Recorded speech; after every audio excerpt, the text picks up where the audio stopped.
বিসমিল্লাহির রহমানির রহিম। আসসালামু আলাইকুম। জনতার রান্নাঘর থেকে সবাইকে জানাচ্ছি শুভেচ্ছা। আশা করি সবাই ভালো আছেন। আজকে যে রেসিপিটি করব সেটা হচ্ছে পাতাকপি বা বাঁধাকপির পাকোড়া। সিম্পল একটা জিনিস। আর এখানে আমি 1 কাপের মতন নিয়ে নিয়েছি। এই যে বাঁধাকপিটা এভাবে কেটে নিয়েছি। এখানে প্রায় আধা কাপ হবে। এটা পেঁয়াজ দিয়ে দিচ্ছি, পেঁয়াজ কুচিটা আধা কাপ। এটা পাকোড়া বানানোর জন্য বাঁধাকপিটা 1 কাপ, এটা আধা কাপ। মরিচ এখানে 3টা মরিচ, একটু বড় ছিল। এখানে আদা রসুনের পেস্ট দিয়ে দিচ্ছি 4 চামচে 1 চামচ। এখানে হলুদের গুঁড়া, মরিচের গুঁড়া, ধনিয়ার গুঁড়া সব 1/4 চামচ একসাথে দিয়ে দিলাম। গরম মশলার গুঁড়াটা সেটা 1/4 চামচ। লবণটা স্বাদ মতন দিয়ে দিব। একটু পরে দেখি মুখে দিয়ে যে লাগে কি না। আগে খুব লবণ দিয়ে পেঁয়াজ মরিচ সব কিছু একটু চটকিয়ে নিই।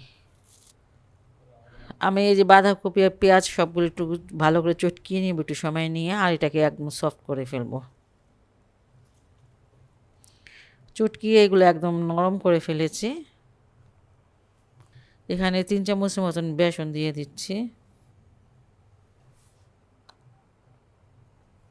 একটু ক্রিস্পি হওয়ার জন্য 2 চামচ দিয়ে দিলাম চালের গুঁড়া।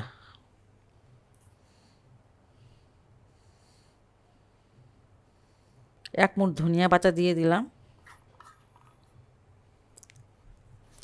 একটা ডিম দিয়ে দিব।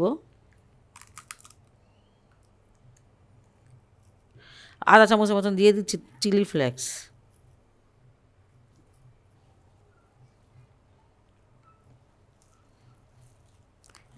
কোনো পানি দেওয়া লাগবে না, এটা থেকে এমনি একটু পানি বের হয়, আর আমি তো ডিম দিয়েছি।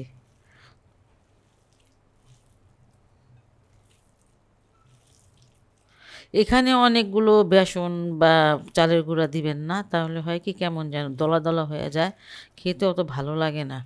এই যে শুধু একটুখানি যে একটু জড়ো হলেই হয় এরকম। আচ্ছা, এটা মাখানো কিন্তু হয়ে গেল। এটা আমি একটা সাইডে সরিয়ে নিচ্ছি। ফ্রাই প্যানে অল্প একটু তেল দিয়েছি, আর এটা আমি পাকোড়াগুলো ভেজে নিব। এটা আমি ঝুরা পাকোড়াগুলো বানাবো, ছোটো ছোটো হয় না সেগুলো।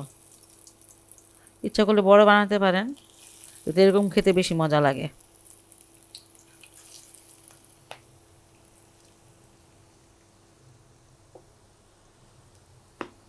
পাকোড়াগুলো উল্টিয়ে দিচ্ছি, খুবই কম সময় লাগে।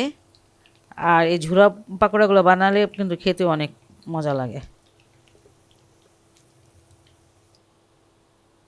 উল্টে পাল্টে আপনার পছন্দ মতন কালার করে নেবেন। এটা ভাজা হয়ে গেল, আর আমি এখন এটা উঠিয়ে নিচ্ছি।